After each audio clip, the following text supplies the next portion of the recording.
Hey everybody, you are listening to Professional Development, the New York City Teacher Podcast. I'm your host, Noah, and I'm joined today by Nick Bacon. Nick is a special ed teacher and UFT chapter leader in Washington Heights. Like Alex, our guest from a couple episodes ago, Nick is running for the UFT High School Executive Board. Nick, thanks so much for being here. My pleasure, Noah. Thanks for having me. Nick, I read in your bio that you became a chapter leader before you even got tenure, which is something I understand to be fairly uncommon. What got you started in union work so early? Yeah, so I'll just say I've always been very passionate about union work.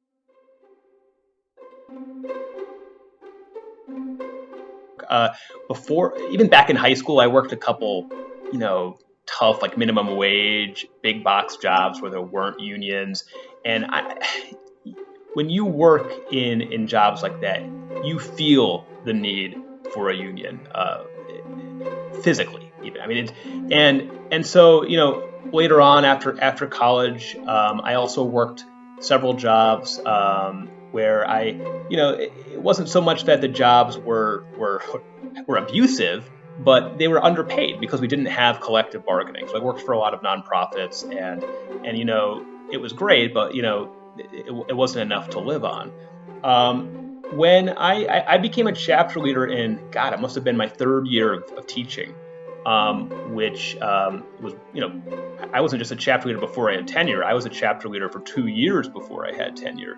And I did that because my chapter leader left. He actually left right before the school year to work for the UFT. And so we were all of a sudden without a chapter leader. And I had already done a lot of union work. I was actually on my consultation committee at the first school I worked at in the South Bronx, even before, without tenure. I had advocated for my rights in APPR on a number of occasions, despite not having tenure. So I wasn't really afraid of not having tenure. I also, at the time, had a very reasonable principal, even though we got into a lot of, we got into disagreements. I knew in this case, I won't say this for every principal in the DOE, but in this case, the principal would not try to go after my license or anything, or try to deny me tenure. So, there were a couple other people who were interested, but we kind of came to consensus that I would do it. And I fell in love with being a chapter leader, and really learning the contract and being able to put up debates and to fight for the contractual rights of the teachers and the paraprofessionals and the various other UFT represented titles at my school. And it really became a very natural fit for me. Let me just say, I do not recommend that most teachers become chapter leaders before they have tenure. I was in a very specific situation, and I would especially not recommend it if you have tenured people who are interested. So there are schools where you're kind of out of luck, where some schools don't really have that many tenured teachers, and you're kind of schools that mainly hire teaching fellows or so forth, younger teachers, and there you kind of have to think about it. But I would not recommend it, just because the rights for probationary teachers are just abysmal. And even if you're chapter leader, it's very easy for a principal to get rid of you, and you're essentially at will when you're not tenured. So I wouldn't recommend it. There are other ways to be involved in the union without being chapter leader. So, yeah. Certainly. Yeah. And the way the system is set up, the chapter leader is one of the fixtures that acts as sort of within a checks and balances system. And so in order for that balance or that check, depending on how you're thinking of it, to be an effective mechanism, typically that it has to be, you have to be able to count on it. So if it's possible for the chapter leader to be discontinued, if they're making too much of a stink, then they're not much of an effective check or balance. Whereas if some of the on the flip side of that system, if you've got an administrator who is like particularly agreeable, who is in a position to not have the same kind of incentives that are really built into the system for administrators to try and get what they can out of their employees. And I get this image of administrators sometimes as being these sort of like conniving individuals, and I don't think that's a really helpful image, because I think that really there are these contradictions that are sort of baked into the system, and whether you are one type of individual or another, it's really sort of not at the personal level all the time. It's that an administrator is incentivized to get this if they can, and the chapter leader is there to say like, no, you can't. Right. Which I get a kick at. I love it, but it's tough work, and it's tough to do it well when you're untenured. A lot of times untenured teachers, who become chapter leader might find themselves in a position where they have to make concessions. I did not find myself in that position, but you put yourself in a situation where you can't really represent the members as well as maybe a tenured person can, and that's not fair. That's just the way. That's just the way it is. And by the way, you never know when your principal is going to change. So you could say, hey, I have a great principal, and become a chapter leader in your second year and say, I'll be fine. And then they retire or something, and you get somebody new, and then they don't give you tenure. So you got to be careful. Right. It's in the, and regardless of the people who are involved, it's not really about the people so much as a system that's sort of rigged in such a way as to rigged isn't even the right word. It's set up in a balancing act. Yeah, no, it is kind of rigged because one thing that's very problematic about it is you read often that there's a statistic that most teachers in New York City stop working after, I think it's 5 years, which it takes 4 years to even qualify to get tenure. Now, of course, I think only 50% or so of people get that on the first try, and the rest wait usually and are extended. And so you have, in many cases, on average, that teachers who are working for the DOE aren't even getting to the tenure stage, which prevents them from being in the union to the level that they really need to be. And of course, since we have a decline in many ways of unionism in the United States, that's a big problem, because it's very hard to get people involved in the union when they feel like, what's the point, because I don't have tenure and I don't have the protections I need to be a unionist. So it's a hard balancing act, but it's definitely something United for Change, I'll say, cares about a lot. Right. And speaking of United for Change, that's sort of what brings us here. So before we get into the really hot topic, I'm gonna keep the audience waiting for just a little while longer. But I'm curious about how you came to be a part of United for Change. I understand you used to caucus with Unity, and so now you're part of the opposition, or a coalition of opposition caucuses. So I'm wondering what led you to leave Unity and join UFC. The interesting question is how I even joined Unity. When I joined Unity, I was just there was a U of T staffer who I still work closely with and like a lot, who was Unity, and said, hey, we want you to be a NYSET delegate, AFT delegate.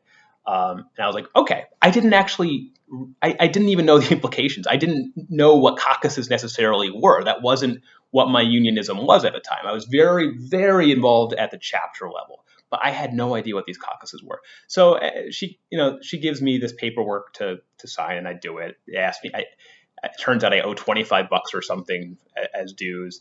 And I show up at the Fashion High School for the first meeting, where it turns out they're just giving us signature sheets to get signatures so that we can be on the ballot. Then there's one more meeting I ever go to, which is the next meeting. It's about a month later. This is kind of one of the anniversaries of that, because the same thing just happened for all Unity members over the last month or so. And that's just to get the rest of the signatures, right? So these are really just signing parties. After that, I don't think I've been to a single Unity caucus event, because unlike other caucuses that have a lot of events, have a lot of meetings, Unity doesn't really have the need to, because they are in charge of the union.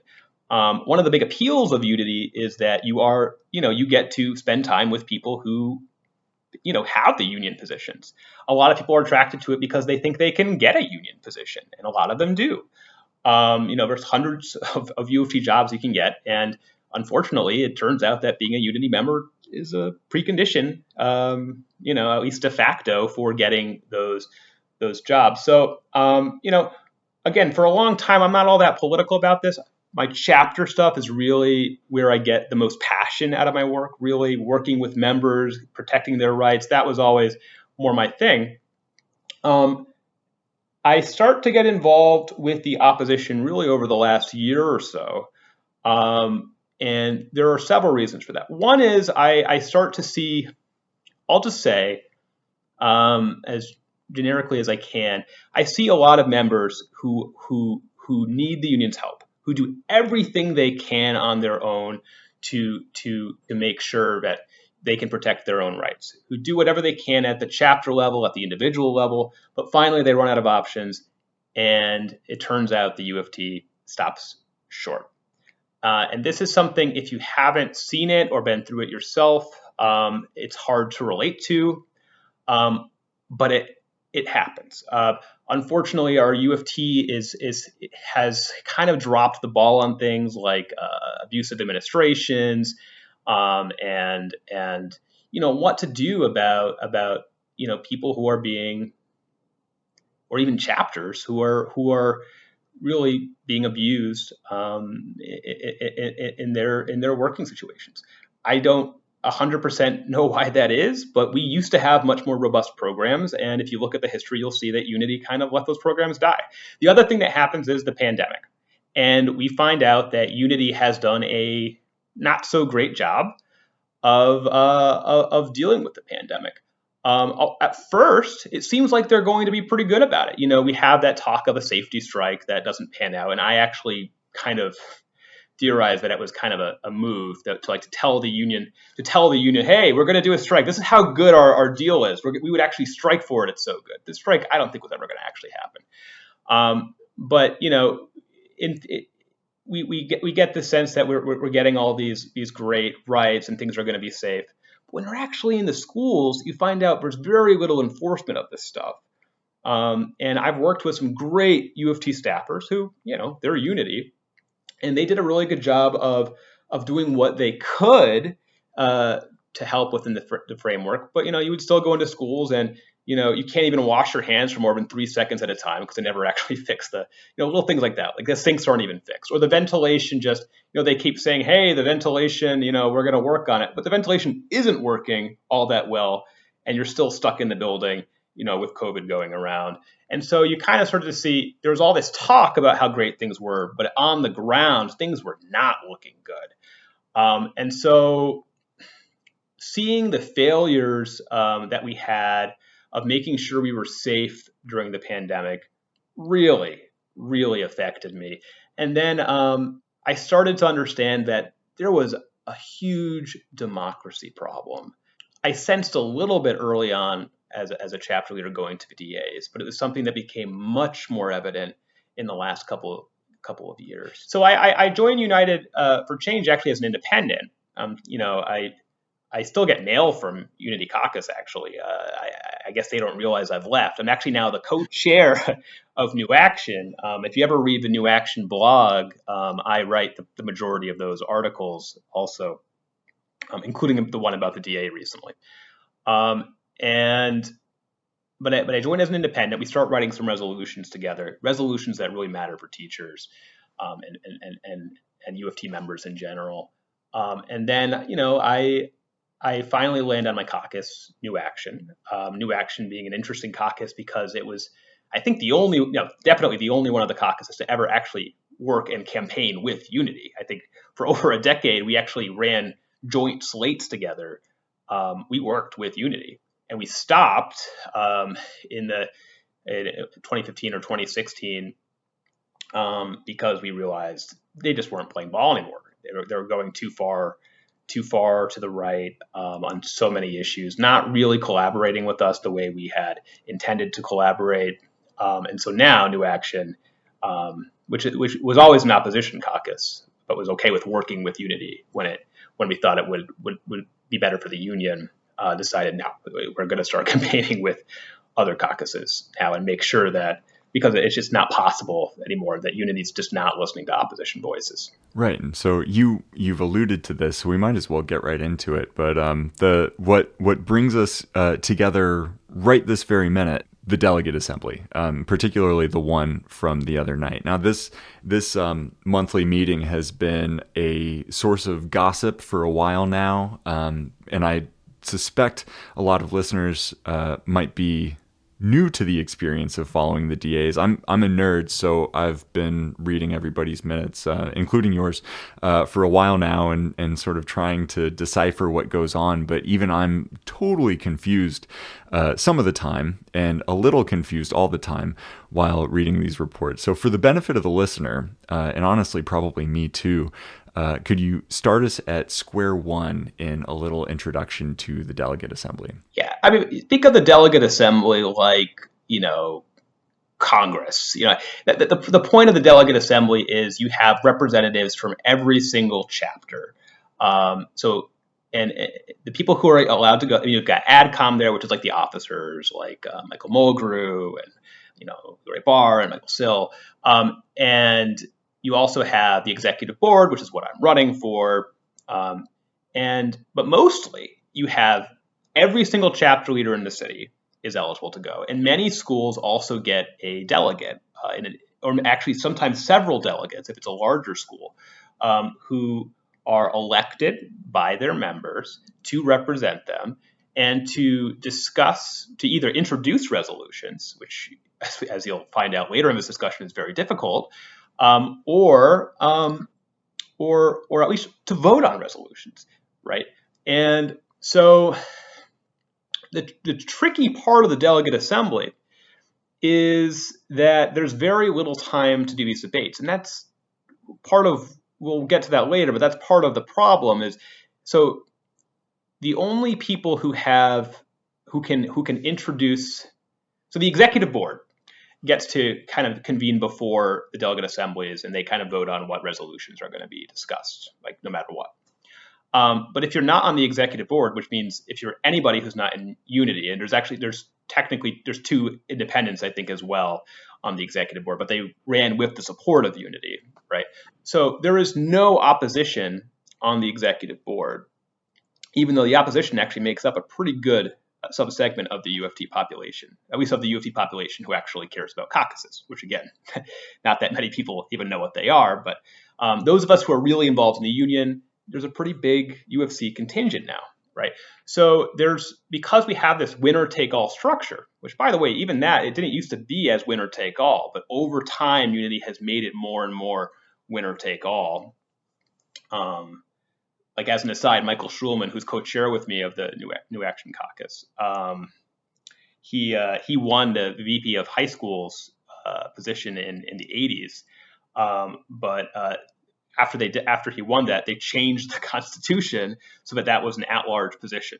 So now, like, elementary school teachers vote on even like high school positions. The only like positions that aren't like that anymore are like executive board positions, like the one I'm running for. Only high school people can vote for me or vote against me. That used to be, there used to be other positions like that too, and they've over time gotten rid of those. So it's this winner take all. There's no parliamentary structure, so you only got Unity, who's able to set like what motions are going to be heard. Except there's this 10-minute period.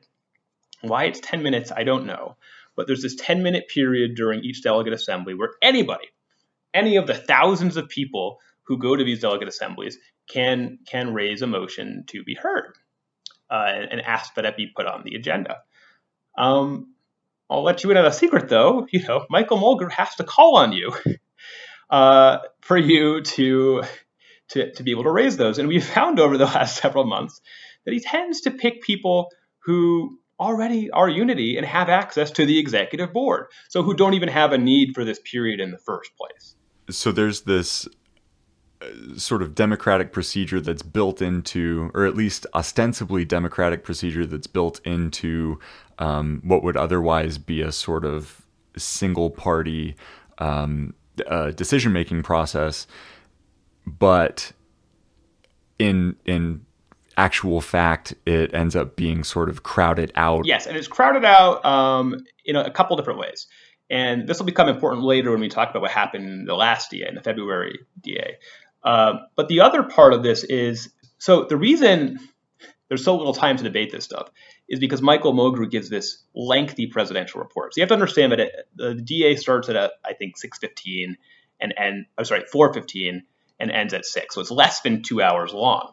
But Michael Mulgrew gives this presidential report, which I'll just say it could be an email, or it could be a podcast, which he has a podcast, I think. Or it could be, there's many. It's very similar to what he does in the town halls, right? So there's many different venues now that he could give this report, but instead he gives. Usually it's at least 45 minutes. In the December DA, it was so long that we didn't even have a resolution period. Right. So sometimes he talks for such a lengthy amount of time that we don't even get to debate at all. This is what's going on. The other issue is you're not seeing alternating sides happen in a lot of debates. This also happened, as we'll get to 2 days ago during the February DA. But the Roberts rule says there's supposed to be alternating sides, that they're supposed to make sure that people in favor and people against speak equally. Right, for or against these resolutions. And that's just not happening most of the time. Certainly not when we introduce stuff, and even in many cases when we're debating a specific resolution or a specific item.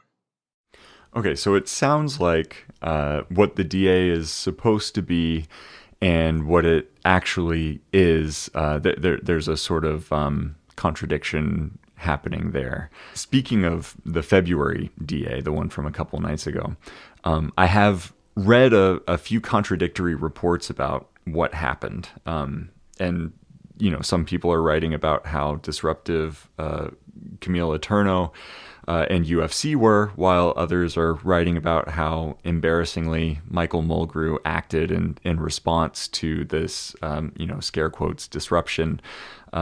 Everybody seems to be accusing everybody else of turning the DA into a farce, and there's a lot of discussion about decorum and the importance of decorum, but then alternatively there's discussion of like what's the point of decorum if this what is supposed to be a democratic institution is not actually taking place in a democratic fashion. So wondering if you could give us the play-by-play of what really happened at the February DA. It's very easy to talk about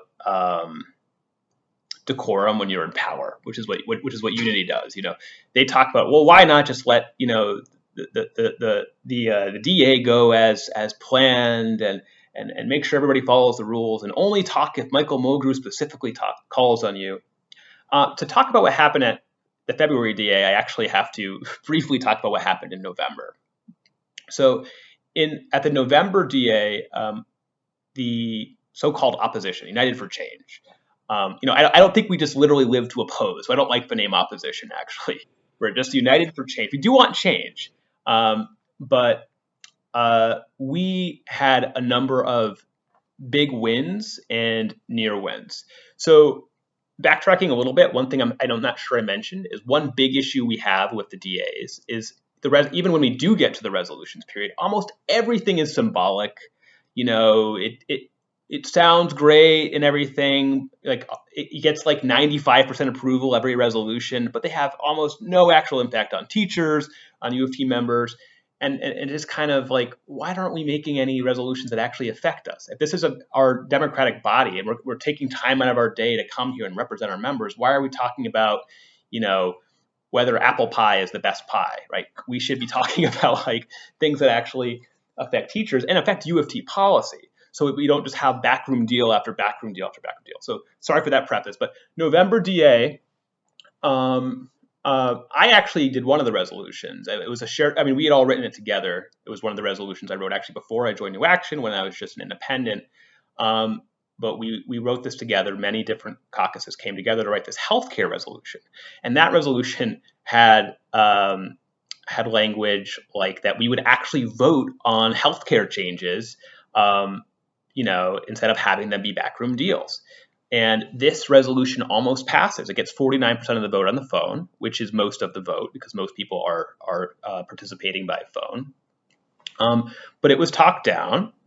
I think it was Janelle Hines who spoke against it, the VP of Academic High Schools, who I respect a lot. But she made the argument, well, we'll have a committee. It'll be okay. Now, these committees, I won't get into because who selects the committee? And also, we haven't heard anything about this committee. I asked her about it, actually, in another meeting recently. But why not just vote on it? Why not just vote? So we're looking for more democracy in resolutions like that. In any case, we almost win that one. That one was a hard one to win because there had just been so much propaganda sent out to U of T members. And some of it was pretty convincing, I think, to people. And people felt that they should vote with, how the officers were saying they should vote. But we also won a very key resolution, or rather an amendment, to actually negotiate for for class sizes in the contract instead of just hope for the city council to pass a bill. Right. So that was big because we knew from previous meetings that Unity did not want to have to negotiate for lower class sizes, which we haven't negotiated for 50 years or something. And then there was another bill or resolution rather, that we won, which was on school safety. So we won, we won a lot that night. Basically, what happened after that was December comes. And we are not called on at all. In fact, Michael Mulgrew essentially filibusters. I mean, there were U of T staffers who admitted to me that it was a filibuster, right? So essentially, he spoke so long in the December DA that there was no resolution period at all. There was a new motions period where he called on none of us. And there was a question period where he also didn't call on any of us. And then January came and the same thing happened. So what you saw probably happen in January and more so in the February DA is realizing that we're not getting called on anymore and realizing that we care in many ways most about making sure that these DAs are more democratic. We started to do things, and I mentioned this in my article, we started to do things like points of information, points of parliamentary inquiry, right? And this is a kind of cool but this is a kind of a cool thing you can do in DAs where you don't have to wait for Michael Mulgrew to call on you. If you have a question that has to do with basically the democratic structures in place, you can ask it. And he can't just say, well, I'd rather call an AdCom, on this VP or that VP. Okay, so that's the background.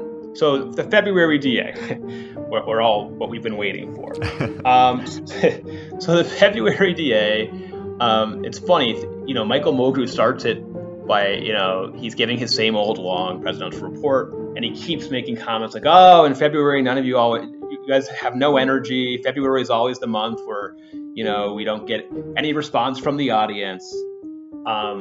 But then, of course, things take a huge turn, and he gets much more of a response from the audience, or it shouldn't be called the audience. It's the delegates who are there to work, right? But so he's given this lengthy address, which is so long that we already know we're not going to have much of a resolution period.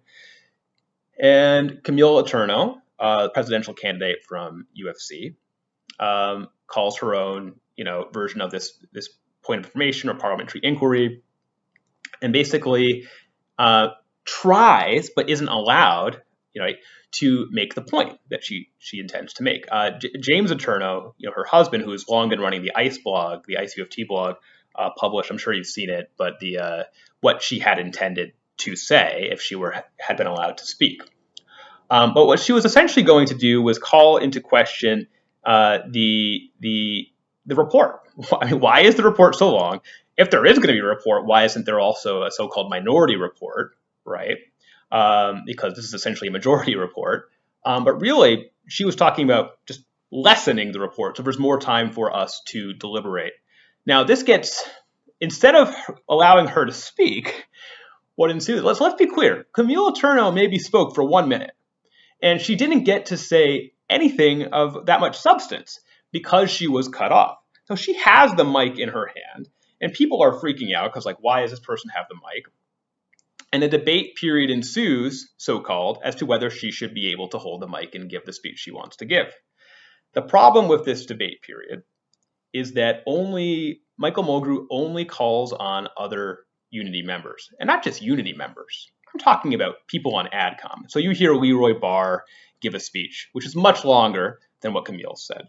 You hear Michael Sill come out and accuse Camille, essentially, of not having been at former meetings.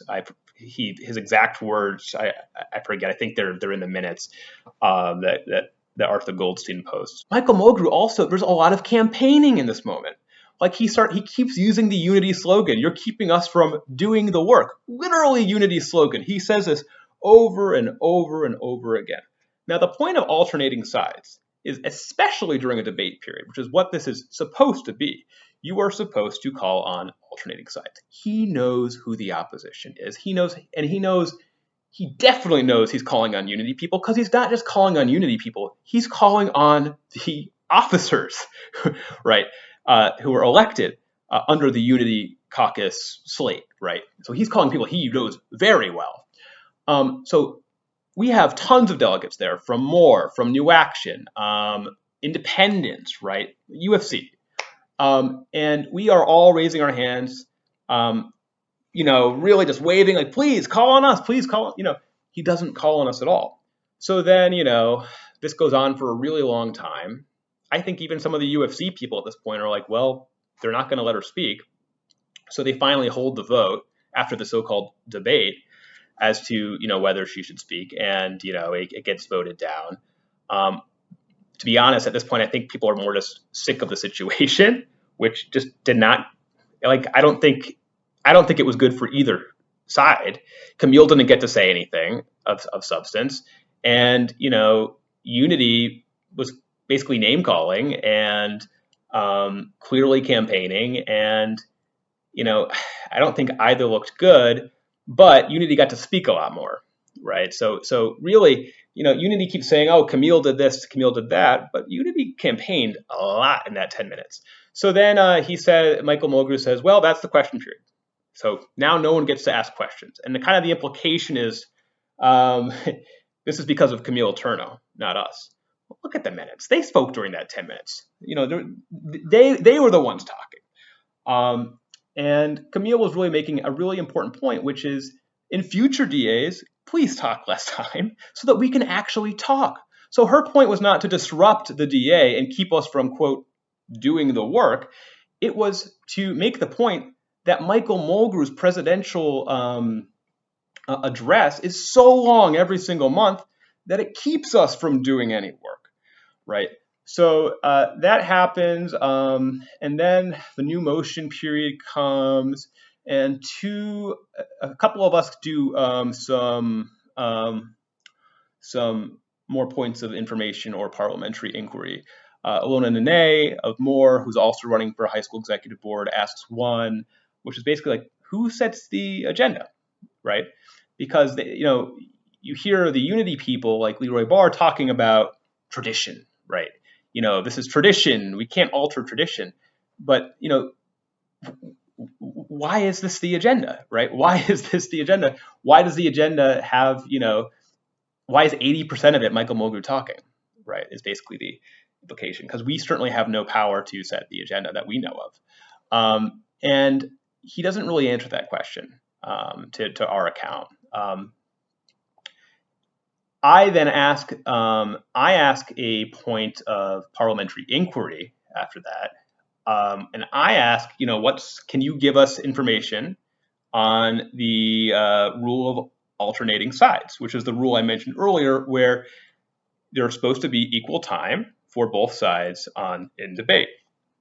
He rules me out of order because I cite what just happened. I say, in the last debate period, you only called on Unity members, not just Unity members, but AdCom, the officers, that were elected through Unity, people you knew for sure were going to UFC. So I say something to that effect. And nobody from UFC, to my recollection, is called on. And I think even the minutes reflect that too. I mean, nobody from UFC is called on. You might hear people kind of shouting, but like we weren't using the mic, so no one on the phone would have. I mean, no, we weren't called on. So but he rules me out of order. And then a couple of resolutions get read. Actually, more resolutions than were read in December when he filibustered. Right? In December, there were no resolutions read, I think, or maybe there was one. It was like nothing. This time we at least got two. One about reelecting Deborah Penny, and one about domestic violence. Right, a resolution so popular because no one would possibly vote against domestic violence, but I believe only 2 people or something in the room voted against it. Probably, if I had to guess, because they just had clicked the wrong button by mistake. Right. So it's again another example of obviously we are all for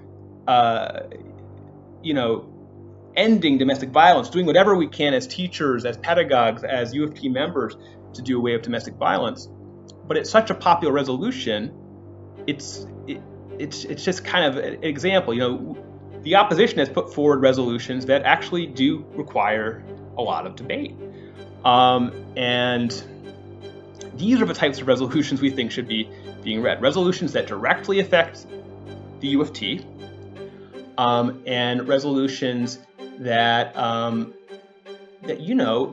impassion debate, that can bring out our structures of democracy. And right now we're just getting these 100% yes votes all the time, and mostly it's very, very much symbolic. There's stuff you would never speak against, because you're not going to speak even symbolic or not, you're not going to speak for domestic violence. But we need to be speaking about, why aren't we talking about our input on healthcare? Why aren't we talking about, Medicare Advantage? Why aren't we talking about what we are going to do as a union about abusive principles? These resolutions aren't being discussed, and they're the ones that are specific to our profession, and that's what we want to change at UFC. Yeah, and I'm thinking back to December, when the situation on the ground was that just about everybody was getting COVID in school, and yet there was no resolution period because Michael Mulgrew read what could have been an email out loud, or riffed on what could have been an email out loud. There's a lot of that lately. Yeah. Earlier in our conversation, when we were talking about the chapter leader as an important fixture in a school because they are the check to, or the balance to, a principal's incentive, something that is incentivized for a principal, which is getting a little bit more out of their teachers, getting a little bit more productivity, getting a little bit more kids into their class beyond the class size limit, that sort of thing. So you have to have that check there as part of maintaining a balanced system. If the chapter leader isn't there, then the system is thrown out of balance. It seems like this point of inquiry is built into the Roberts Rules in order to balance what would otherwise be a huge it's something that would throw the system out of whack, which is this idea that it is possible to filibuster, it is possible to prevent a resolution period, whatever the case may be. This limit on the amount of time that is used for doing the work of a delegate assembly leaves this tremendous imbalance in power that would make it very difficult for this to be a democratic institution without these checks, without these there are just a few little safety valves put in place. I totally agree, and I think in that way the so-called opposition has a function. If we just let unity be unity, and it seems like what they really want us to do is just shut up so they can just push through their stuff and have no debate at all. That's at least what we're seeing recently, exponentially since November, but it's always been like that. What incentive do they have to make this a better union? One of the big stories of the last really 50 years in unionism is with some very remarkable exceptions, like what's happening in LA and in many ways in Chicago, is the decline actually of what we're getting as members of a union. We're seeing cuts to our health care, not increases in it. Increases in our copays, but not in like how many providers we have or how good our healthcare is. We're getting cuts to our options of healthcare, right? We're getting cuts to like our rights, right? It used to be you could grieve a letter in the file. It used to be that we had seniority transfer rights, so you didn't become an ATR. You got like first dibs on like a school that you wanted to work on, and the principal didn't even get to say no, right? Now the principal just picks whoever they want to work at their school, which is an interesting subject for another talk. But my point is, we're seeing a decline of rights. Okay, in many ways, a decline of rights. Even think of like the Monday and Tuesday time, right? Our work days got extended in exchange for raises. Let's be real, but then those raises didn't keep up with inflation, right? Especially once you incorporate housing costs into it. So, given that we have seen a huge decline in our rights as unionists, it just doesn't make sense to just let unity do the work, because so much of the work has because we're losing right now. And United for Change wants to join, wants to make the UFT a lot like those unions who actually are making gains. And whether we win the election, which, by the way, it used to be opposition caucuses didn't really have much of a chance in the UFT election for a lot of reasons that are for another discussion. But there's a chance, not just for the executive board seats, but I think it's possible that we win. But even if we don't, to your point, that check and balance to make sure that unity really does do the work is more important than ever. Because I'm sorry, but even as much as I respect a lot of the staff members who are unity, who have helped me and who have helped my chapter, even with that, like the major story is like the work, like we're doing less work than we used to in terms of making sure this union is powerful. And our union needs to be powerful, because